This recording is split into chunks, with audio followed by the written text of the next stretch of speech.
My name is Jim Quinlan with Play with a Purpose in Orlando, Florida. And several years ago, I had a great opportunity. I got my boss to let me go to my very first convention. I was psyched. The speakers scheduled were phenomenal. Dick Vitale was going to be on stage. The food was ridiculously good. The venue was awesome. And I finally got the budget after a few years of asking to finally go to this conference. And when I got back to the office, my energy level was high, I was excited, and my boss said, "Jim, that's great to hear. What'd you learn?" And I said, "Oh, man, I got to hear Dick Vitale speak, and I left that meeting, that keynote, and I felt so inspired to go back and get to work." And he said, "Jim, what'd you learn?" And I kind of had to think for a second and realized at that point that I really didn't take that much away from it.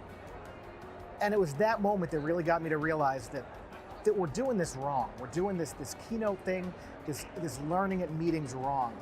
If we look at adult learning theory, what we know about the science behind how adults learn is it's all about being in an experiential setting, learning by immersing yourself in what's going on.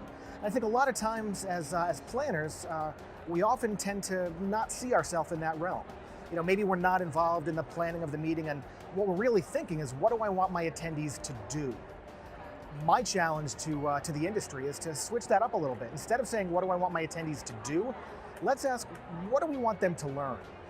And instead of having folks sit for an hour, hour and a half, being a bouncing ground for ideas and information spewing at them, let's get them involved. Let's get people up out of their seats and engaging in learning.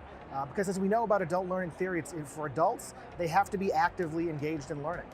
The human brain can only hold about 10 minutes worth of information, and most of our sessions are substantially longer than that. So if we can break our learning up into short, micro-learning, 5 minutes or less sessions, we're going to take away a whole lot more, again, by immersing that learner in what they're doing. And it doesn't have to be expensive. That's the great thing about it. We can come up with creative, innovative solutions that drive the business result. And I will guarantee that had that question been asked to me after my first conference, after being involved in that active experience, I would have had a lot more to report back on. And that several $1,000 investment that my company made would have gone a lot further. So to me, that's the biggest challenge that we can face in this industry now, is how do we actively involve our learners?